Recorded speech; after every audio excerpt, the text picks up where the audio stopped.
Oke, kita mulai ya.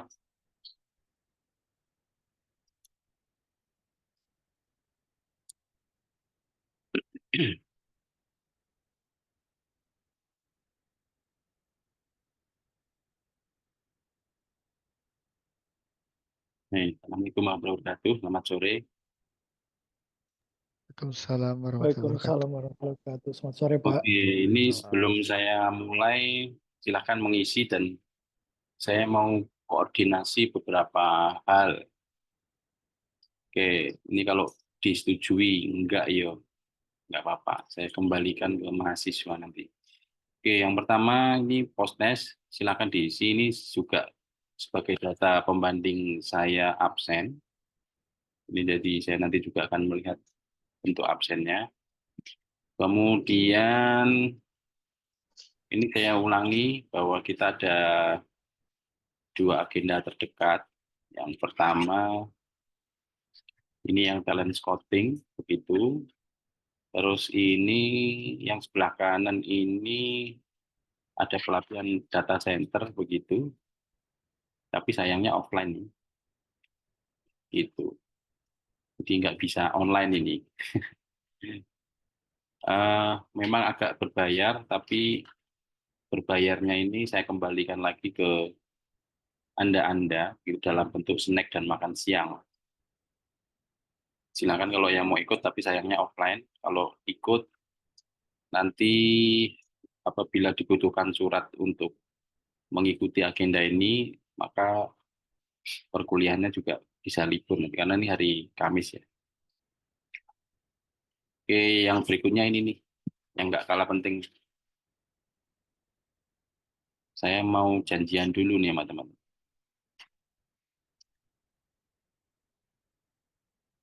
Hmm,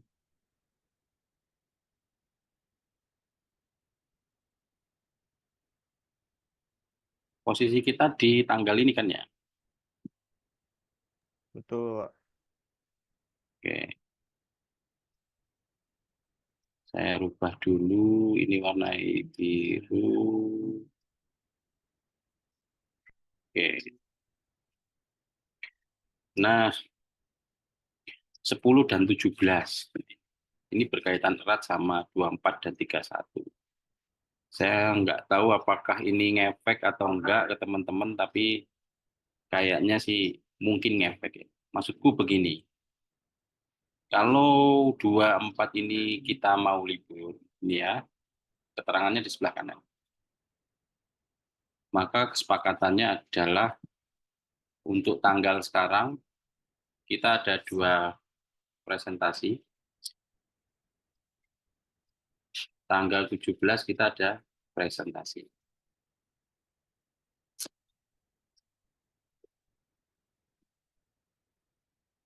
Nah, untuk 24-nya sama 31 karena mungkin hawanya mau Natal sama Tahun Baru, maka dua tanggal ini saya bisa diskon untuk libur. Tapi persyaratan ini harus terpenuhi. Kira-kira setuju atau enggak? Kalau enggak, tetap masuk seperti semula.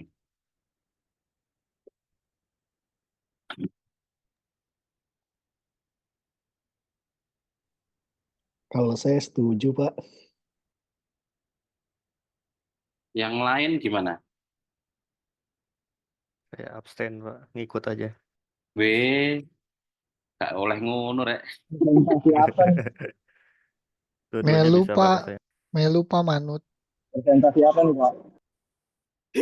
Maksudku kalau memang 24 ini menuju 25 ini kan Natal nih. Maksudku kalau mau 24 ini diliburkan dan 31 ini kan persiapan mau tahun baru. Saya nggak yakin teman-teman ini akan full itu di sini. Tapi kalau ini mau tetap masuk ya sesuai perkuliahan biasa, saya sih ngikut. Tapi kalau dua item ini mau dilakukan, maka sekarang tanggal 10 itu harus dua present menggantikan ya. 17 harus dua present. Gitu. Iya. Kalau lihat sih berat tanggal 31 ya kayaknya ya. Kalau tanggal 24 mungkin masih, kecuali kalau yang umat ini ya, umat Kristiani. Iya, saya sih ngikut-ngikut baik gitu. Ya siapa tahu kan, ada yang mau entah liburan kayak mau apa kayak saya juga nggak tahu nih. Tapi ngelihat hawa-hawanya sih kayaknya nggak produktif nih 2 tanggal ini nih.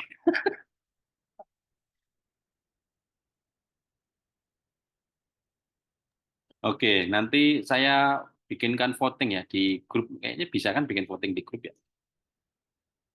Nah, cuma ini di tanggal 10 ini ya, sekarang ini kalau terjadi 2 ya berarti bisa jadi menggantikan 24 atau 31. Tapi kalau cuma 1, ya berarti masih 17-nya 3 nanti. Intinya saya nggak, dari saya sih sebetulnya nggak mau ganti hari, itu aja. Ganti jam, capek bro. Kalian juga menentukan harinya juga susah kan. Tabrak-tabrakan. Oke ya, nanti silakan di ini. Oke, terus mengenai ini kelompok ya. Kelompok yang belum 2, 3, 5, 6, 7. Di daftar saya ini yang belum. Ada Mbak Alia nggak sini?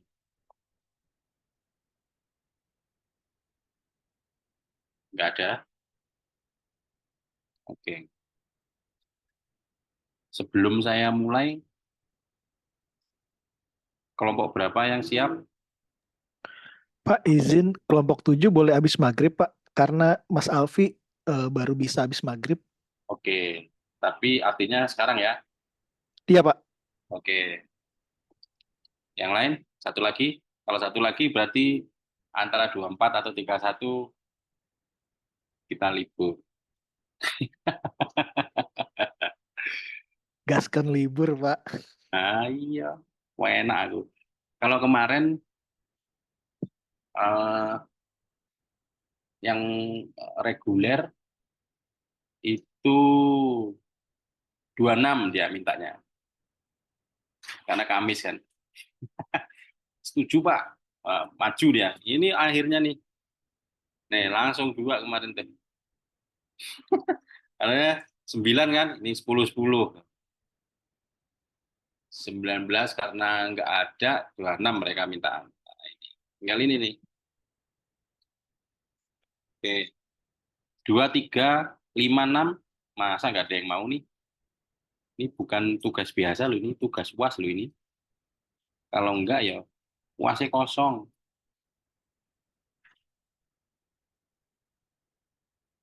Oke. Kalau nggak ada yang berani, nanti saya kocok ya. 2, 3, 5, 6. Kalau 7 udah mendorongkan diri. Thank you. Oke. Hari ini eh, kenapa temanya selalu bergandeng sama SWOT? Karena ini saling beririsan ya. Eh, Sekarang materinya mengenai Paisley Metric. Ada yang tahu Paisley Metric?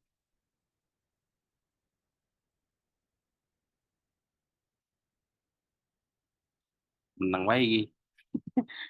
Oke, Paisley Metric. Ini. Paisley itu kerangka kerja yang digunakan untuk menganalisis faktor-faktor eksternal yang mempengaruhi bisnis atau organisasi. Oke, kalau diperpanjang, sebetulnya ini singkatan. Ada politik, ada ekonomi, ada sosial, ada technological, ada legal, ada environment. Nah, adapun keunggulannya atau analisis spesial ini dapat membantu di perusahaan itu salah 4-nya ya. Pertama, dia mampu mengevaluasi faktor-faktor eksternal yang dapat mempengaruhi bisnis.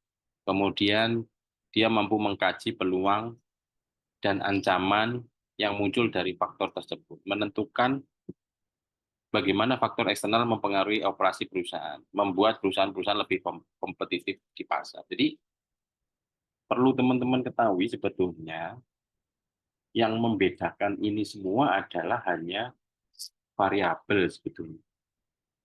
Dan mau ditempatkan pada proses yang mana. Gitu ya. Jadi variabel yang muncul di balance scorecard, di kopi, di ANP, di TOS, di Paisley, ada di MCDM, ada di FASI, AHP, ada di GSPM, Topsis, Marcos, macam-macam. Itu yang membedakan hanya variabel dan penempatan atau untuk digunakan untuk apa. Nah, kenapa selalu SWOT gandengannya? Karena ini bersinggungan gitu. Kalau kita lihat, ini kan tadi ini ya. Oke, kalau kita lihat hasil dari Paisley ini sendiri, kemudian dapat dihubungkan dengan SWOT untuk melihat berbagai keunggulan serta peluang yang tersedia bagi organisasi untuk berkembang, serta ancaman apa saja yang perlu diantisipasi atau diminimalisir agar semakin kompetitif dalam sektor bisnis yang ditekuni. Nah, kalau ini maksudnya adalah dihubungkan, berarti misalkan dari aspek politik, sistem kita ini strength-nya di mana gitu. Dari sisi misalnya teknologi, itu strength-nya kita ada di mana.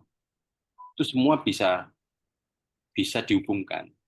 Nah, begitu juga dengan variabel yang lain. Kalau contoh ataupun penerapan yang paling gampang dan pasti digunakan adalah teman-teman bisa cek di beberapa paper atau karya ilmiah yang menggunakan metode Paisley. Itu pasti ada. Nah, ketika ini sudah digunakan, nah, ini kelihatan nggak ya? Saya dapat dari Google. Oke, saya dekkan sedikit. Oke, terlalu banyak memang. Kalau kita menggunakan ini kalau di bahasa Indonesia kan ya. Nah, tapi kalau dilihat variabel-variabelnya itu ada beberapa gitu. Kalau politik kita bisa sandingkan dengan apakah ada aspek government policy, adakah tentang stabilitas politik, adakah hubungannya sama korupsi, adakah hubungannya sama pajak, misalnya. Adakah hubungannya sama hukum atau yang lainnya, itu bisa dilihat. Itu. Nah, kemudian dari aspek ekonomi misalkan, economic growth-nya ada apa enggak, ini kalau disandingkan sama strength-nya kita, disandingkan sama SWOT-nya kita, atas variabel-variabel yang ini, itu cocok banget begitu. Misalkan dalam aspek apa ini? Oh, kuesioner ada. Thank you. Nah, misalkan dalam aspek misalkan population growth rate misalnya. Misalnya kita mau jualan apa? Karena ini Paisley atau pastel, kita jualan pastel lah. Oke. Saya mute dulu. Nah, dalam population growth ini misalnya kita jualan.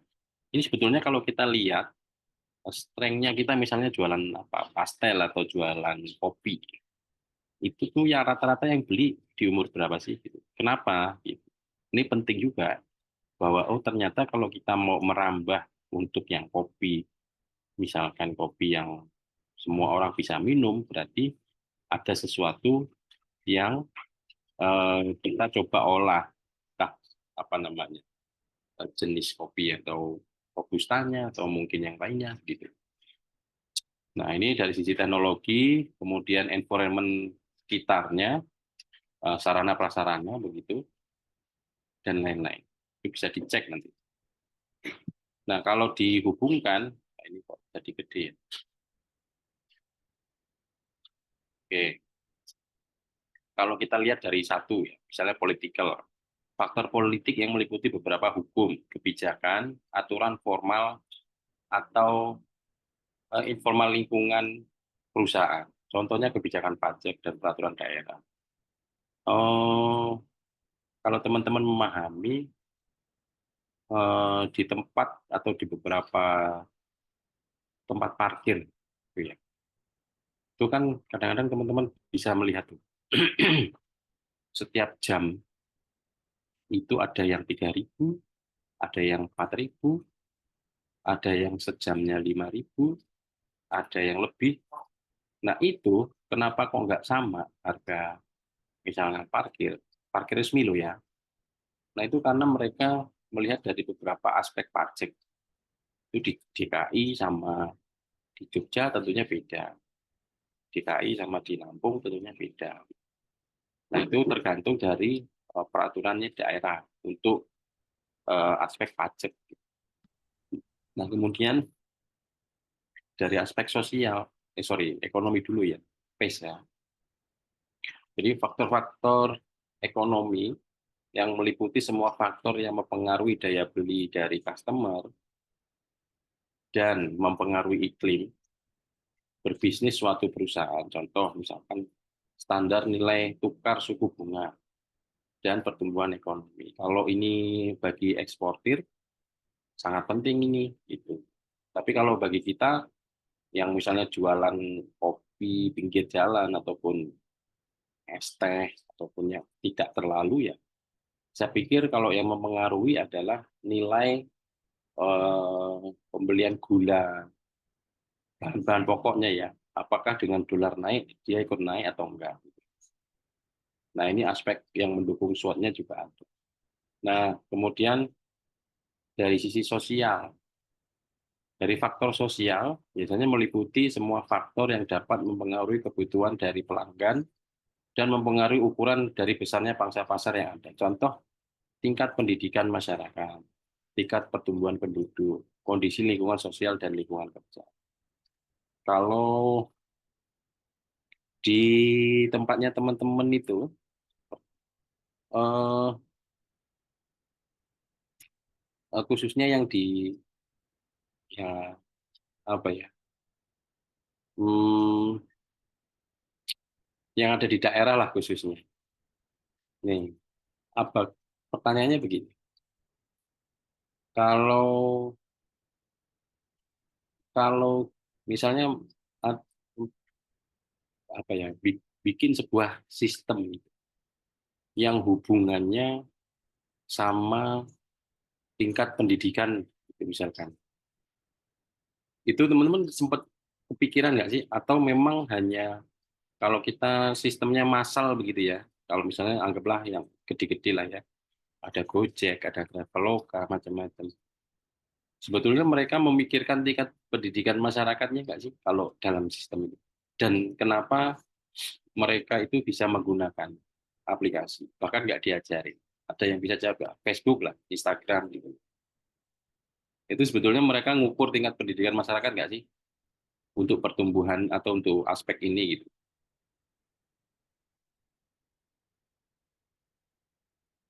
Ada yang pernah eh, bertanya nggak ke teman, ke keluarga atau memperhatikan gitu atau punya pandangan apakah dalam aspek sosial pertanyaannya adalah apakah tingkat pendidikan masyarakat itu menjadi hal yang penting untuk misalnya pembangunan kita punya startup aplikasi lah. Kalau mau nyata ya Facebook, Instagram begitu. Kira-kira ngelihat ini nggak? Aspek kemarin pariwisata tuh, ngelihat aspek ini nggak untuk meningkatkan pariwisata di daerahnya?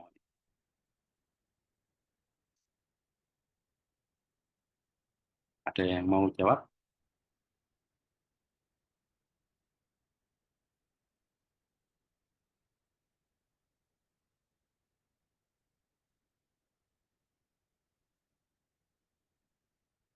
Nggak ada. Wah, pada sibuk semua ini. Bingung juga Pak. Tapi Nek, kayaknya monggo Mas, Masih di silakan. jalan, Pak. kayaknya kalau kalau sosial mungkin iya ya. Tapi kayaknya kalau dari pendidikan nggak tahu deh. Kayaknya nggak terlalu ngelihat ya. Ya, karena ini melihat dari sisi aspek apakah mempengaruhi besarnya pangsa pasar yang ada. Contohnya pariwisata. Pernah ngelihat case ini nggak? Anggaplah ekuivalen nggak antara tingkat keramahan atau eh, apa ya, memberikan sambutan atau hal apapun lah. Kalau teman-teman mungkin bisa melihat di aspek sosial itu misalnya di Mandalika lah ya. Kan pernah pasti lihat apa namanya motor. Nah, kan sering tuh di sosial media itu ada beberapa misalkan aspek mungkin pendidikan itu penting misalnya karena untuk menyambung perkembangan pariwisata. Misalnya kita case Mandalika yang itu kadang-kadang teman-teman bisa lihat ya ada beberapa yang melihat ada di mungkin Indomaret atau yang mungkin lagi belajar tenun atau yang mungkin mempersilahkan macam. Nah, apakah itu bisa dipelajari atau memang perlu apa ya dari government-nya perlu mendidik orang-orang yang ada di sekitar atau malah justru jadi penghambat? Kalau menurut saya untuk pariwisata sih Pestle ini digunakan sih Pak. Hmm, itu. Misal kayak contoh kasus desa wisata gitu misalkan ya Pak. Nah, itu maksudku. Untuk desa wisata untuk di politikal mungkin dari pemerintah setempat pasti berperan andil dalam apa namanya eh, kemajuan dari si pariwisata itu apa itu sendiri gitu kan. Ya. Apa misalkan sosialisasi atau lain-lainnya gitu kan. Hmm, Nah, untuk sosial juga pastinya berpengaruh karena nantinya akan berpengaruh juga ke ekonomi dari masyarakat setempat yang betul. baik yang berada di desa wisata ataupun di sekitarnya Nah, gitu Pak. mantap itu. Itu. Terus, Nah, untuk teknologi sendiri eh, biasanya sekarang kan sudah apa namanya bekerja sama dengan yang sudah ada gitu ya Pak. Maksudnya kayak tiket.com, hmm, Traveloka atau apa gitu kan. Nah, hmm. pastinya stakeholder-stakeholder lainnya juga sangat berpengaruh untuk mengintegrasikan itu gitu Pak. Hmm. Itu. Nah, kalau political dan legal pasti sangat berhubungan. Berat ya. Betul Pak. Karena kan pasti yang membuat legal itu sendiri pasti si political itu sendiri Pak. Hmm, Nah, untuk desa wisata karena kayak tugas saya kemarin UTS itu ngebahas desa wisata di Bali gitu Pak. Itu hmm. emang mereka back to nature gitu Pak. Jadi kembali ke alam. Jadi otomatis berhubungan dengan environment tadi Pak. Ya, Kalau itu menurut saya sih Pak. ya, thank you. Lengkap jawabannya. Memang ketika dibawa ke area pariwisata ini menjadi cocok begitu ya. Karena kalau kita lihat politiknya, berarti paling enggak itu sudah didukung minimal sama warga sekitar, terus mungkin kepala desa atau government setempat. Nah, supaya itu menjadi sah secara hmm, apa ya payung hukum lah misalnya begitu ya. Tentunya desa wisata itu akan membuat legal format karena 1 sama 5 ini singgungannya sedikit, jadi nggak terlalu jauh. Dan itu dalam pelaporan pajak macam-macam walaupun itu masuk kas desa ya, itu tetap harus diaudit kan sekarang banyak toh kepala desa yang mungkin apa ya, sering kena tangkep lah ya gitu. Nah, secara ekonomi tadi itu tentunya akan menunjang, sosial iya gitu ya. Teknologi apalagi itu sudah jadi hal yang pokok. Environment mungkin juga termasuk, salah satunya adalah mungkin penginapan. Kalau di situ apa tidak ada hotel yang bagus ya paling tidak bagaimana mungkin apa Oyo versi desa, gitu. Hotel versi desa kan banyak nih. Ini paling nggak ada memang benar-benar nggak ada kan sulit juga. Homestay Pak bisa Pernah ya Pak. iya Betul, betul, Pak. pernah waktu itu ini nih perdebatan sengit ya. Zaman waktu teman-teman kira-kira ini saya pada pertanyaan begini. Ada yang pernah ke Jogja? Sudah Pak. Ada, Ada Pak. yang, Ada.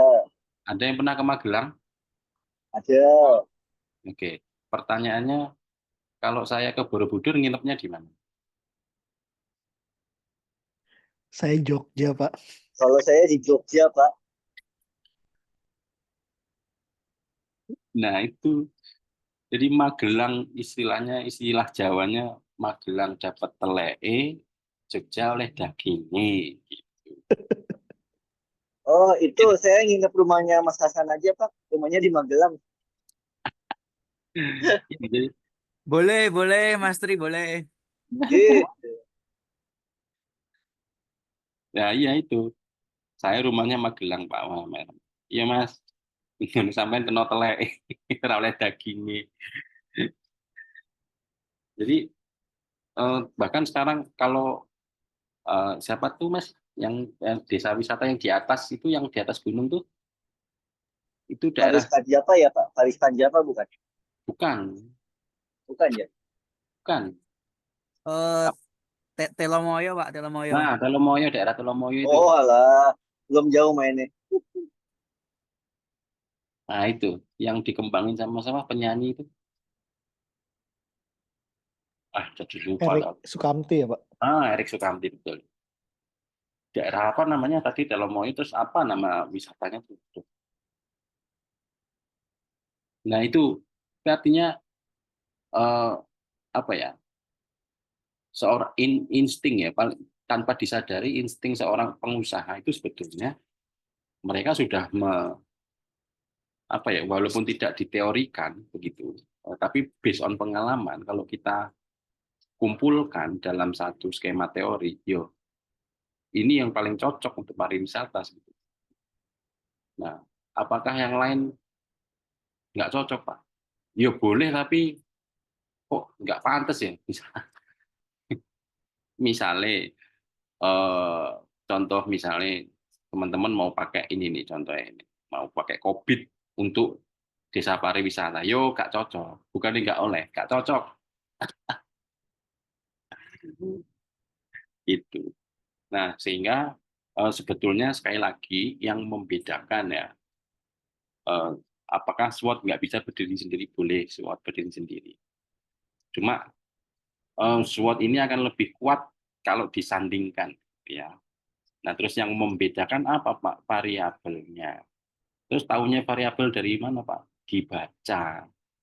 Itu dari penelitian-penelitian atau paper jurnal yang ada. Oh, ternyata ada loh ABCD misalnya begitu. Jadi variabel yang muncul itu bukan dari pendapat atau perspektif kita pribadi enggak gitu, tapi dari eh, apa penelitian yang sudah ada. Nah, tentunya dalam memantaskan mana teori yang mau dipakai ya kita sesuaikan lah. Kita sudah bisa menilai bahwa pasti di area-area ini kebanyakan ini deh. Kebanyakan ini deh. Teman-teman pasti bisa melihat mungkin ada tapi nggak pantas. Coba mungkin nanti kalau senggang cari uh, COVID untuk pariwisata, gitu ya. Nah, itu. Terus kemudian ada aspek lain. Ini tadi sisi manfaat ya. Dari sisi analisis Pesle itu sendiri, tools yang sangat berguna. Ada kok template-nya teman-teman cari banyak. Tools yang sangat berguna dalam memahami gambaran menyeluruh lingkungan di mana usaha beroperasi serta kesempatan maupun ancaman yang ada di sekitar sehingga kesempatan yang dapat diambil serta dapat meminimalisir resiko atau ancaman. Yang berikutnya, tools untuk memahami segala resiko terkait dengan pertumbuhan atau penurunan usaha dan juga potensi serta arahan strategis untuk bisnis maupun organisasi. Nah, kemudian nomor 3, tools orientasi generik untuk mencari tahu apakah organisasi tersebut ya maksudnya dalam suatu konteks lingkungan dengan segala hal terjadi di luar sana pada saat bersamaan memberi pengaruh ke dalam organisasi. Nah, di sisi lain sebetulnya kalau misalnya ini mau diterapkan di organisasi teman-teman atau di lingkungan instansi ataupun macam-macam, nah kita sebetulnya sekali lagi kalau saya berpesan hanya bagaimana menempatkan posisi ya si teori ini mana yang paling cocok. Jadi taunya dari mana? Yo membaca. Kalau nggak baca ya repot. Itu.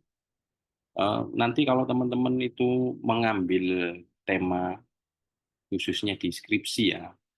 Itu kalau yang di jurnal kan yang ngoreksi para reviewer. Nah, kalau yang di skripsi kan dosen penguji yang ada di kampus tuh yang menilai. Pertanyaannya justru begini, kenapa pakai metode ini? Apa bedanya ini dengan itu? Itu harus teman-teman harus bisa jawab tuh, karena penting. Oke, sedikit lagi, tinggal satu slide lagi untuk materi kita yang profesi. Nah, ini faktor ya. Politik faktanya peningkatan aturan dan kebijakan dalam lalu lintas misalnya.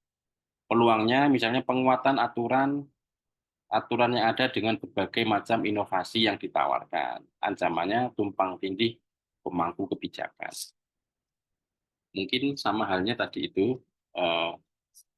apa ya? Kalau saya yang kelihatan mata itu adalah parkir sih, karena saya mengalami sendiri ya. Saya kan juga punya sistem parkir.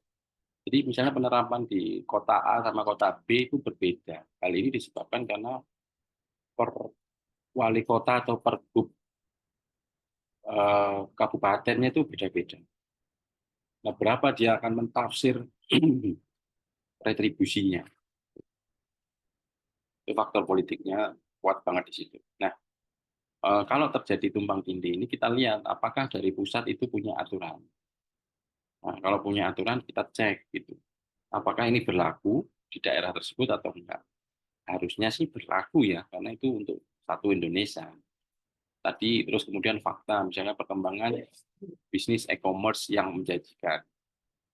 Peluangnya adalah prediksi startup yang akan mendominasi pasar perekonomian sebagai pelaku utama aktivitas ekonomi. Ancamannya adalah persaingan yang tinggi. Saya sering menyampaikan di dalam room Zoom ini, ada yang suka Shopee, ada yang suka Tokped. Saya nggak tahu kalau yang lain ya. Tapi persaingan itu justru timbul karena beberapa hal. Karena harga, karena promo, kelengkapan barang, terus kemudian mungkin servis yang baik, macam-macam gitu ya. Nah, lebih ke sana sih. Kalau secara platform mungkin hampir 11-12 begitu, tapi sekali lagi kalau mungkin teman-teman ini Gen Z ya, kalau saya Gen milenial atau adik-adik kita nanti yang Gen Alpha atau yang Gen yang tua gitu, ada nggak yang bapak ibunya bisa check out Shopee atau Tokped? Ada? Sampai beli lo ya, sampai datang ke rumah lo ya. Bisa, Ada Pak. Pak, ada. Wih, Sering malah Pak, lebih banyak belanja online sekarang daripada ke pasar Pak. loh, bapak ibu sampai nomor piro Mas? Mertuaku sih lebih tepatnya Pak. Umurnya wis 50 apa 50 gitu. Oh, tapi lebih enak belanja online itu dari Lazada. Oh, Hmm. nah umurnya oke lah, masih 50. Yang di atas 50 ada. Nek orang tua aku nggak iso. 62 Pak. Ada, Mas. Dan itu bisa, Mas. Bisa Pak, karena diajarin Pak. Diajarinnya sama anak saya Oh, lagi Pak. iya, iya. Sampai pembayaran virtual account-nya macam-macam gitu. Iya Pak. Weh, ada. Tapi pembayarannya COD Pak. Oh, COD. Heeh. Karena pengalaman Nah, betul tuh COD. karena pengalaman orang tua saya yang udah umur 60 ke atas itu eh, baru ya kalau penggunaannya yang lancar tuh baru WhatsApp. Eh, Telegram baru tak ajari. Orang tua aku pakai Telegram. Tapi kalau disuruh eh, belanja, check out macam-macam, gak iso main. Wis jenuh. Buka email aja naknuk nah orang tua ya bilang gitu ya. Kalau mungkin yang 50 ke bawah atau mungkin karena disandingkan dengan teman-teman semua atau mungkin putra-putrinya gitu. Karena saya kebetulan jauh kan ya. Jadi nggak sempat ngajari, tapi terakhir ketika saya belikan HP yang berbasiskan Android begitu itu tiap hari WA gitu, tes gitu, seneng kan rasanya. Tadinya nggak bisa tuh Mas, tadinya telepon biasa tuh, telepon, wah pulsa terus ini, nggak ditelepon orang tua gitu, ditelepon kok Betul. pulsa gitu. Apalagi udah belajar video call Pak. Nah itu udah bisa tuh, itu udah bisa tuh video call, tuh, terus tulisan gitu ya. Kadang-kadang yang masih nanya kalau mau ngirim foto gimana gitu. Seru Mas ngajarin orang itu. Nah, tapi terkait dengan kembali lagi ya sini ya, terlepas dari masalah tapi kalau balik lagi ya tadi itu karena aspek pendidikan. Nah, kalau kita bangun startup, tapi yang heran orang tua itu main Facebook bisa tanpa diajari. Loh kok bisa? Ini siapa yang ngajarin? Artinya sebetulnya apakah terlepas mau mencoba atau mungkin kemudahan UI UX-nya atau yang lain, saya pikir teman-teman juga perlu mencerna itu ya, karena saya meyakini 100% itu mungkin punya pengalaman ya, dan di pemerintahan khususnya, saya nggak yakin kalau saya nggak tahu di tempatnya Mas Akmal itu pernah inventarisasi sistem di pajak itu ada berapa. Kalau di khususnya di dosen ya, di dosen itu banyak Mas aplikasinya. Itu baru dosen ya, belum lagi kayak pengajaran-pengajaran ini harus kita upload. Satu. Terus belum lagi di penelitian beda lagi. Belum lagi kalau kita input nilainya teman-teman tuh beda lagi. Jadi kalau saya melihat sistem yang paling banyak menurutku ya Kementerian Pendidikan kayaknya paling banyak dibandingkan kayaknya ya. Saya nggak tahu apakah ada pernah rilis di perpajakan, kayaknya dulu Bu Sri Mulyani pernah bilang sudah ada berapa puluh ribu aplikasi, cuma yang kepakai nggak tahu berapa gitu. Tapi biasanya nih, ini biasanya kalau ada sistem baru kecenderungan untuk mempelajari ataupun yang lain tuh sulit ya. Kecuali kalau sudah pernah tidak sulit, migrasinya gampang gitu. Nah itu biasanya sih oke. Tapi kalau enggak, wah wis sampai tua itu sana. Lanjut terkait dengan sosial. Pola pemilihan hal yang efektif praktis lebih diminati dibandingkan pola atau proses yang kompleks. Nah, itu tadi misalnya kayak perkembangan ini peluangnya ya, perkembangan iptek membawa dampak besar dari perkembangan dan peradaban manusia. Masih rendahnya pengetahuan masyarakat terhadap teknologi di berbagai daerah, hanya di kota-kota. Boleh iya, boleh enggak, tergantung ya. Tapi nek mungkin orang tua yang tidak terlalu membutuhkan ya enggak juga gitu. Yang penting sehat, nggak HP-HPan. Kalau di desa kan begitu. Kemudian teknologi ya, perilaku masyarakat dalam memilih proses yang praktis bisa diakomodir oleh persebaran gadget atau internet yang saat ini begitu masif. Makin berkembangnya teknologi, maka kehidupan sehari-hari bisa lebih bisa easy lah ya. Nah, ancamannya masih rendahnya pengetahuan masyarakat terhadap teknologi berbagai daerah hanya di kota-kota. Nah, ini juga ancamannya teknologi ini banyak yang termasuk peretasan. Kalau di sekarang itu yang lagi marah adalah mungkin Trojan, hack, macam-macam lah. Bahkan kita yang senior-senior di bidang IT pun kadang gimana ya cara kerja si Trojan ini, harus mikir sampai ke sana, dia eksekusinya gimana, terus kalau sudah kena lantas antisipasinya seperti apa, itu luar biasa lah.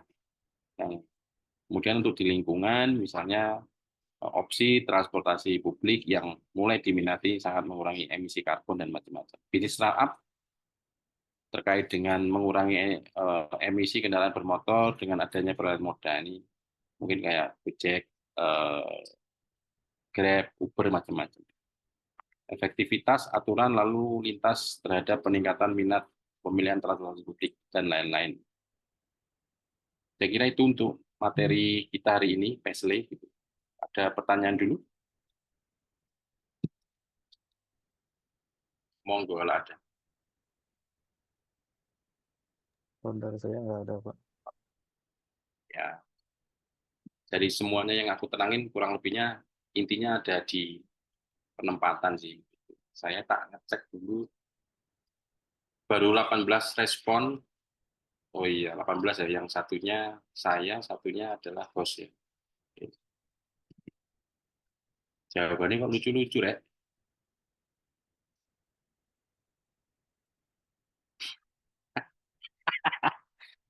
Ya, ya. Ini ada belum ada namanya nih. Saya belum ngisi Pak, baru bisa join tadi. Ya, ngisi-ngisi. Oke. Sebelum itu, saya kocok. Ada yang mau menawarkan diri. Tadi kelompok 7.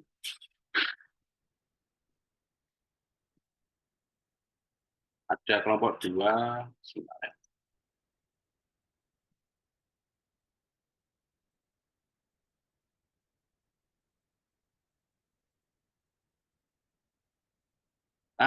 Tumpeng Manorer. Jauh Mas itu dari Borobudur, Mas. Lumayan jauh, Pak. Tapi masuknya Magelang. Menoreh itu masuknya, ya Pak, Magelang, Pak. Menoreh kiri apa kanan? Yo wis iki. Mana nih? Mau saya tulis atau ini nanti saya kocok kalau nggak ada yang siap ya repot juga ini. Percokan arisannya Pak. Oke.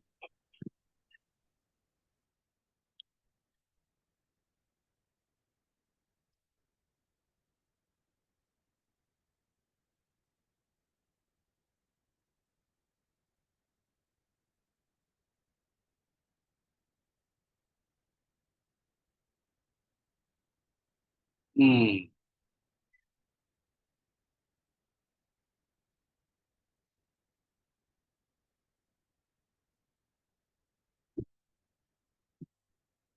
Oke. Tadi yang menawarkan saya kelompok 7 ya. Yang udah 1 sama 4. Oke, saya tandain dulu ya. Kita kocok.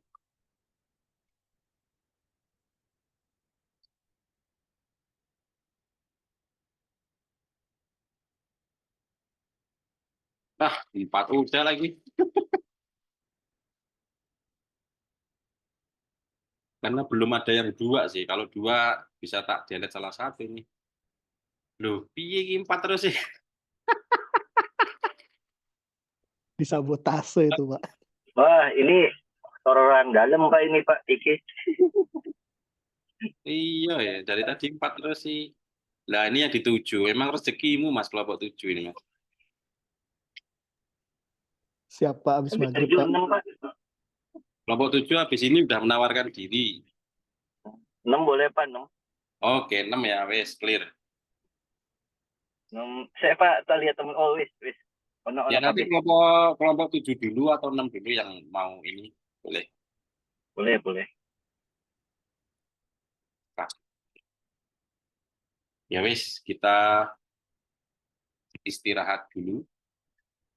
Nanti kita kembali nanggung ya. Ini karena udah kumpul semua ya. Saya ulangi lagi tadi yang ini nih. Sebelum kita rehat. Masalah tanggal. Piye? Jadi nih, kalau hari ini 2, berarti di antara 24 sama 31. Tapi kalau 17 ini bisa 2, maka 2 tanggal bawah ini bisa libur semua. Yuk, bisa yuk. Sukseskan. Oke. Ayo, bisa yuk. Karena hari ini 2, sementara yang mau saya tandain tanggal berapa yang mau libur? 31 dulu kayaknya. 31 Pak. Oke. Kelompok 2 31, presentasi Pak, tanggal 31. 17, Pak. Nah, Mbak.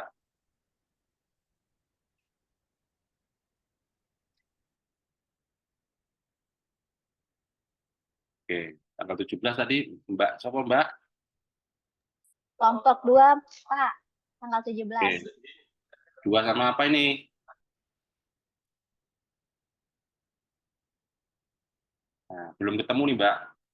Ya, belum. Ayo yang lain, kelompok lain biar kita libur. Ya, sementara 2 dulu. 2 sama 5 boleh, Pak? Oke, sip. Lunas berarti. Asik. Alhamdulillah. Alhamdulillah, tahun baru bisa bakar-bakar rumah. Jangan nanti. Ikut dong, Mas, ikut. Oke, Mas ya. Oke, sepakat ya? Oke, 18.20 kita ketemu. Selamat istirahat.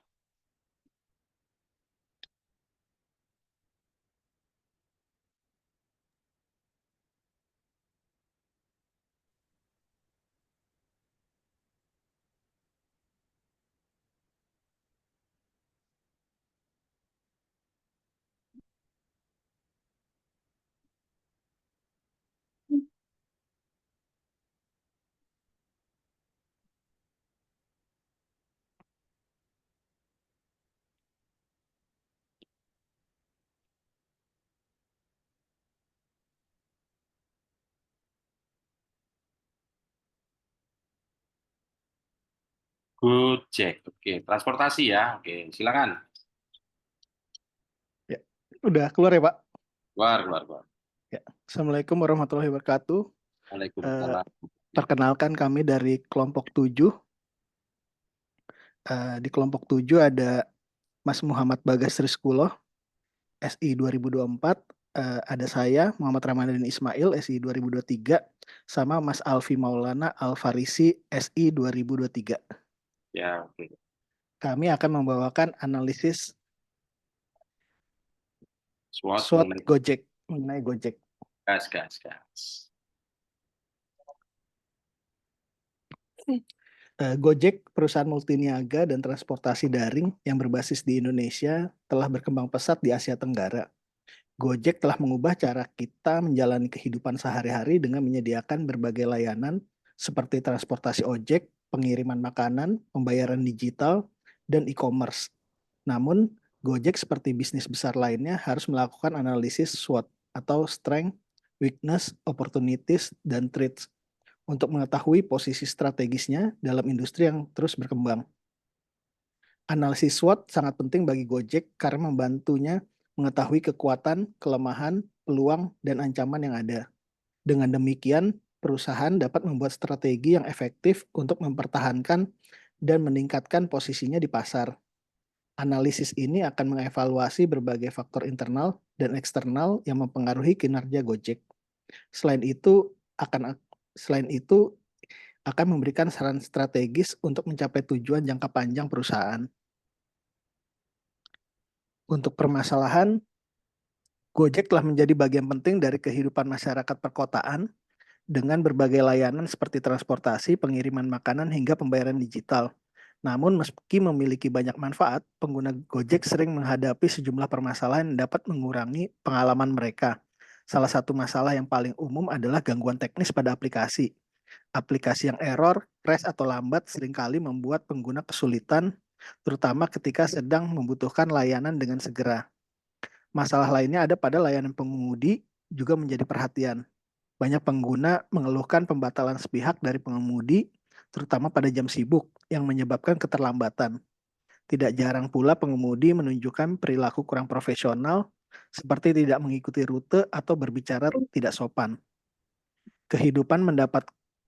Kesulitan mendapatkan pengemudi di area tertentu atau pada waktu tertentu juga menjadi tantangan yang sering dialami pengguna.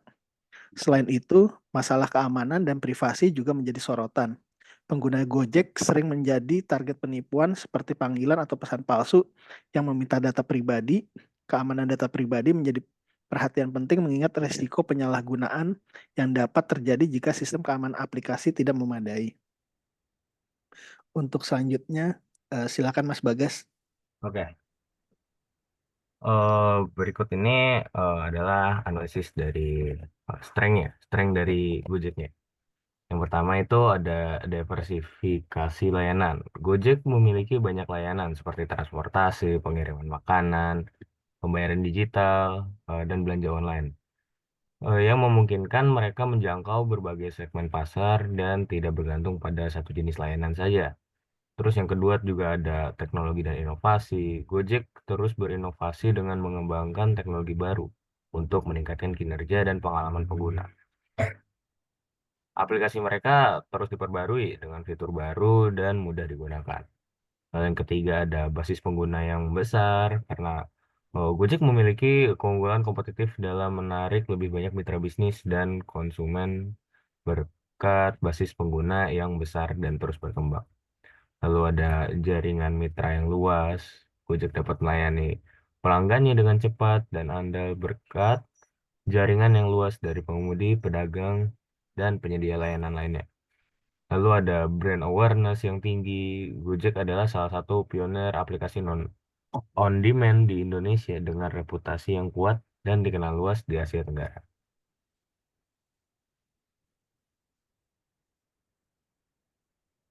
Weakness ya.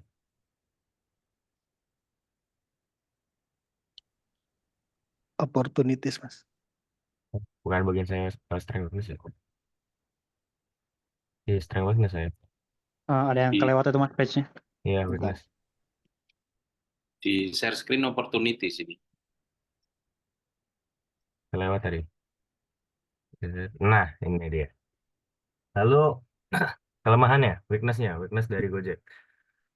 Kelemahan dari Gojek ini yang pertama adalah ketergantungan pada pasar Indonesia. Gojek masih sangat bergantung pada pasar Indonesia meskipun telah memperluas layanan mereka ke luar. Tapi perusahaan ini masih menghadapi banyak masalah saat berekspansi ke pasar internasional. Jadi utamanya tetap masih yang di Indonesia. Lalu ada persaingan ketat. Gojek memiliki banyak persaingan dari platform serupa seperti Uber dan Grab yang sering menawarkan layanan serupa. Terus juga ada kualitas layanan yang tidak konsisten dengan adanya aduan tentang kualitas layanan yang tidak selalu konsisten seperti pengemudi yang tidak sopan tadi atau layanan yang kurang memuaskan gitu.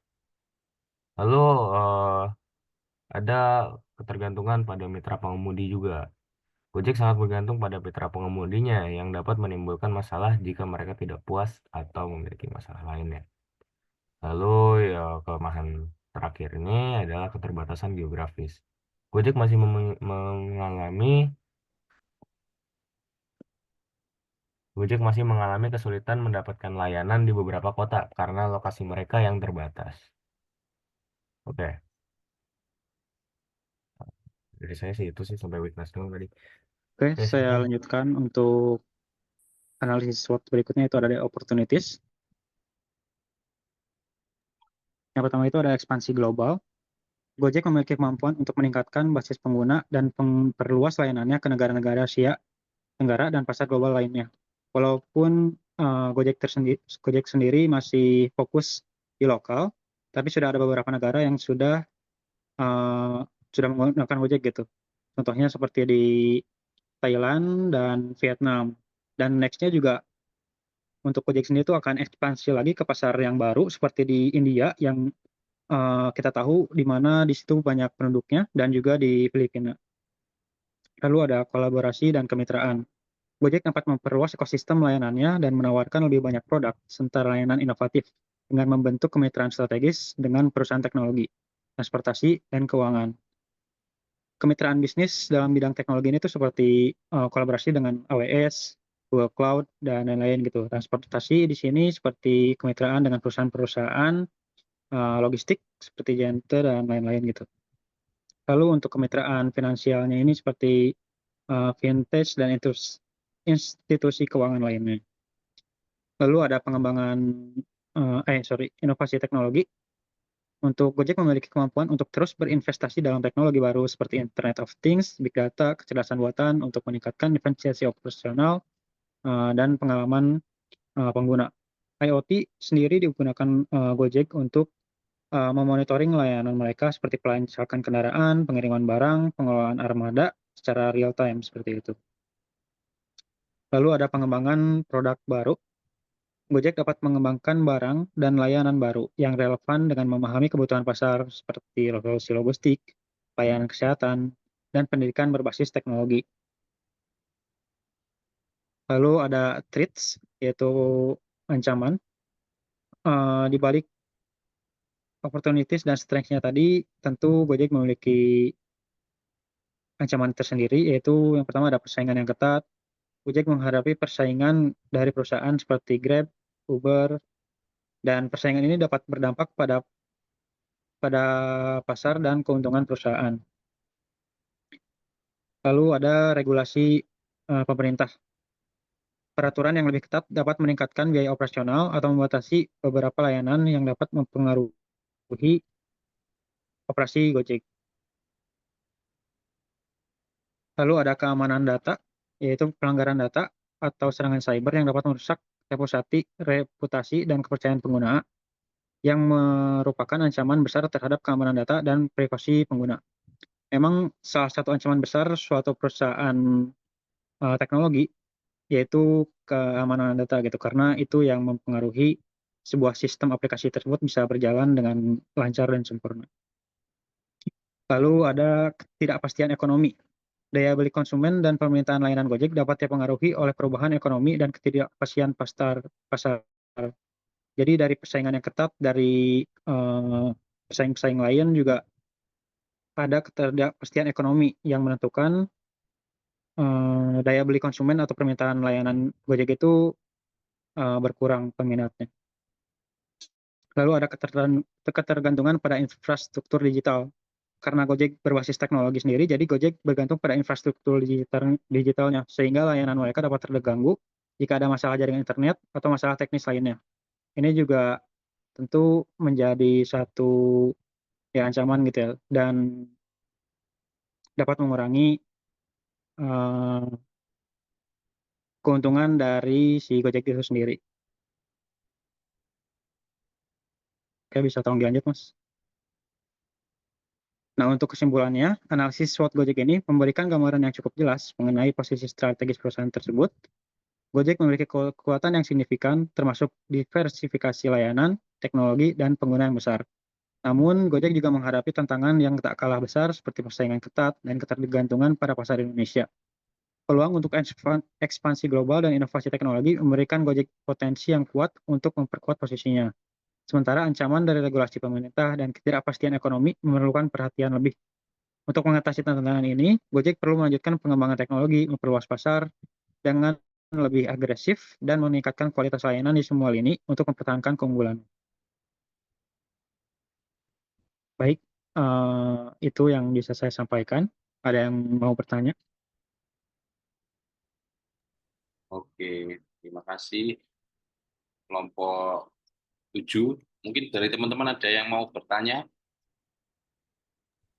mengenai tema Gojek yang diangkat oleh kelompok 7. Oh, oke. Halo, halo. Oh, suara saya terdengar?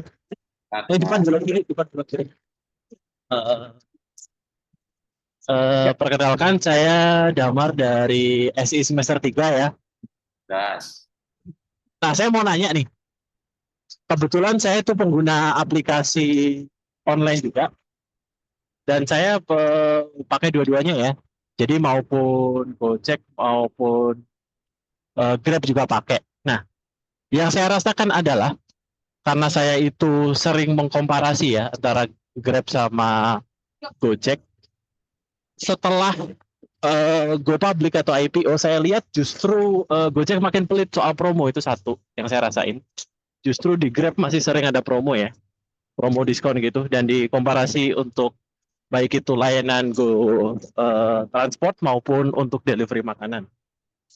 Kemudian saya pernah juga pakai Gojek, itu sama drivernya diminta offline aja. Jadi cut off aplikasi terus bayarnya offline aja gitu. Nah, mungkin dari kelompok 7 kira-kira dengan masalah ini nih pasti kan pengguna akan beralih ya ke layanan lain yang sama. Kira-kira solusinya gimana gitu? Saran yang cocok untuk aplikasi ini gitu. Terima kasih. Ya, monggo.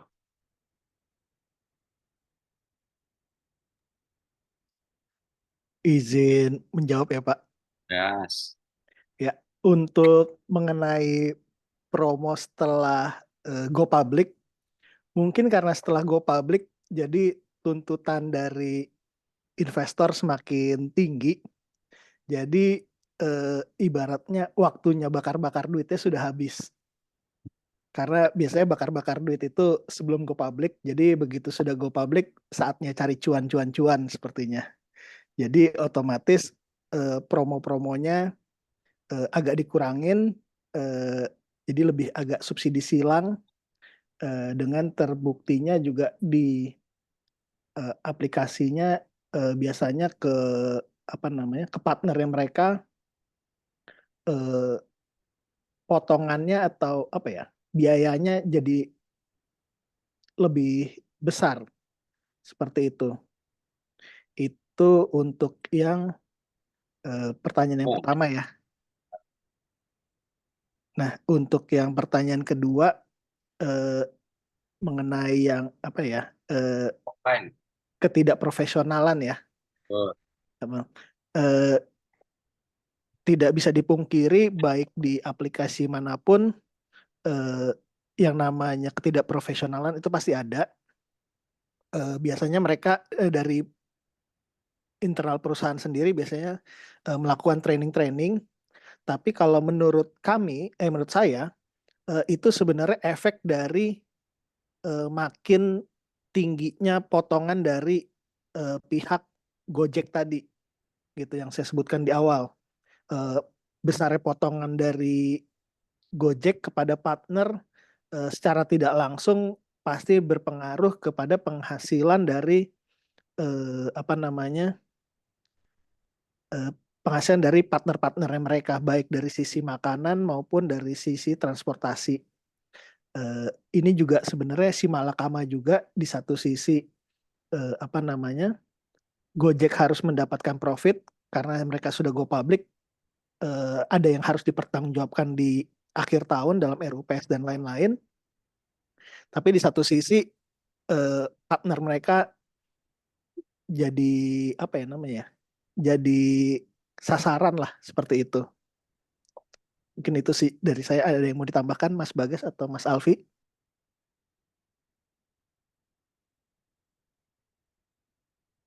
Kayaknya cukup jawabannya. Oke, mungkin sambil kelompok 6 persiapan ya. Kalau menjawab pertanyaan Mas Damar tadi, sepakat tapi tak serupa. Kalau aspek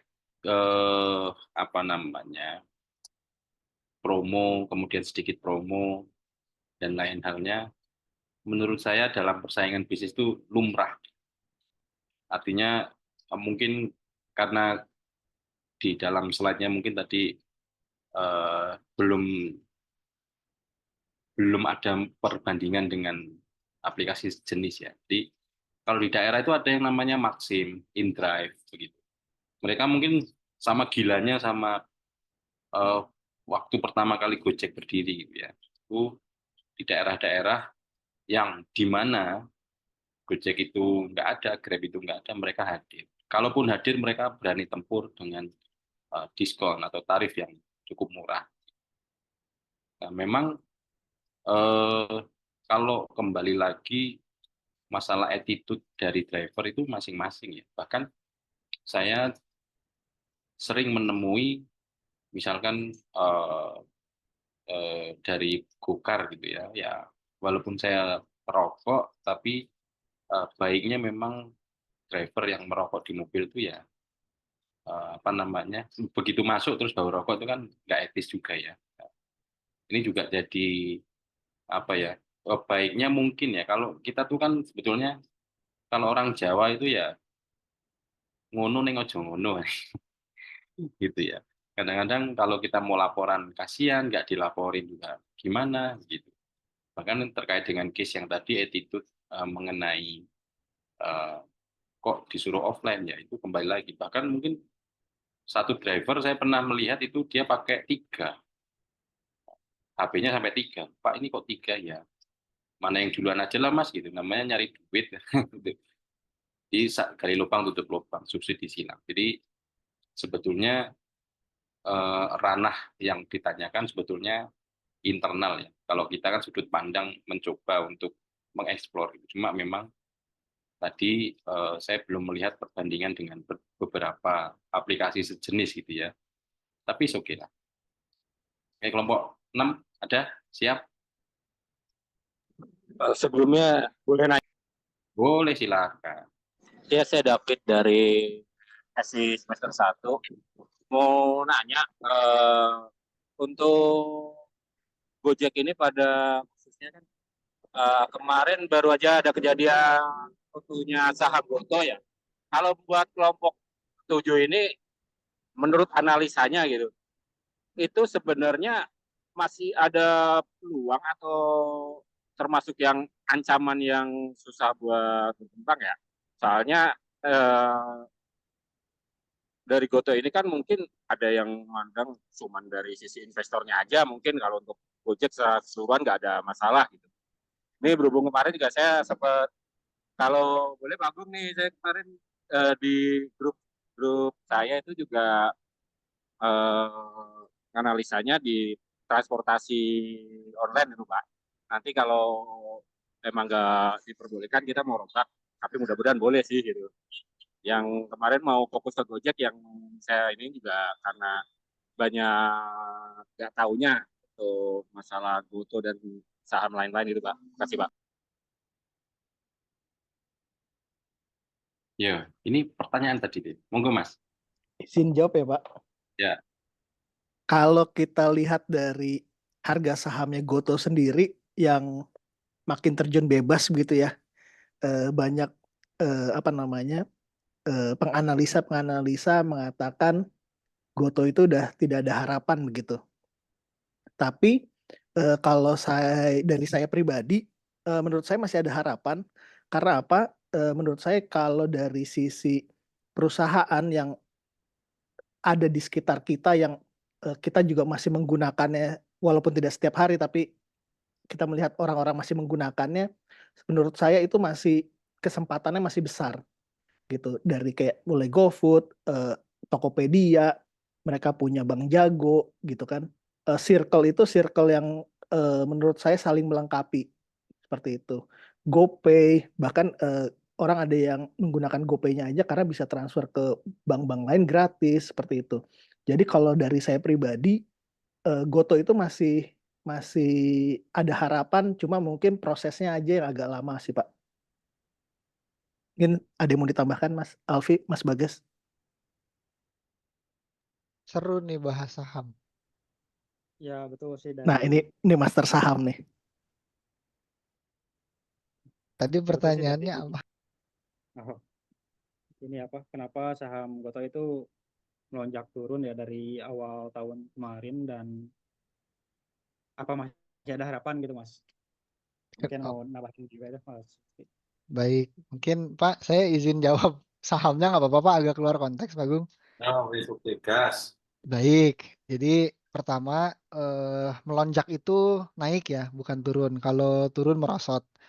Itu pertama. Terus kedua, memang kalau dari segi technical analisis, saham Goto itu sendiri itu memang sedang mengalami penurunan yang cukup signifikan gitu ya. Tapi kalau kita perhatikan di Q2 tahun ini gitu ya, itu tuh sudah mulai stabil gitu di angka 50-an ya, di angka 50-an, dan kalau ini pure technical analysis gitu ya, di angka 50-an. Terus di awal-awal September itu apa ya, saham Goto tuh merangkak naik tapi cukup pasti gitu ya, dengan potensi upside itu kalau dari posisi sekarang sekitar 37%, dan kalau seandainya memang prospeknya bagus bisa sampai ke all time high-nya lagi sekitar 400%-an gitu ya. Nah, terus alasannya apa nih kalau dari segi mikro dan makroekonomi ya? Anggaplah kita ngambil dari makroekonomi dunia dulu gitu ya. Karena kan Goto itu termasuk yang diinvest besar oleh investor luar gitu. Nah, kalau dari makroekonomi sendiri, si Goto ini tuh karena diinvest oleh investor luar, maka kita bisa lihat dari indikator makroekonomi, yakni salah satunya penurunan suku bunga di Amerika gitu ya. Nah, apa sih penurunan suku bunga di Amerika itu?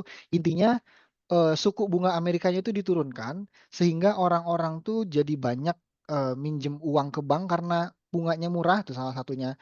Kedua juga orang-orang banyak keluar dari obligasi, keluar dari deposito gitu ya, mudahnya gitu ya, keluar dari deposito AS, deposito US gitu ya, lalu mencari saham-saham yang lebih murah gitu, dan investor-investor luar negeri itu sangat melirik pasar di Indonesia, terutama unicorn yang sekarang sudah ada. Nah, makanya kenapa kalau kita lihat dari segi price action mulai dari September awal gitu sampai sekarang itu konsisten naik gitu ya. Walaupun di Desember ini seharusnya mengalami sideways atau harga yang stagnan gitu ya. Untuk di Desember ini kemungkinan seperti itu karena banyak selling pressure yang akan terjadi eh ya regarding to macroeconomic indikator ya, salah satunya suku bunga di AS plus nanti akan ada beberapa event yang di-trigger dari pemerintahan Cina gitu, dan Goto ini sangat erat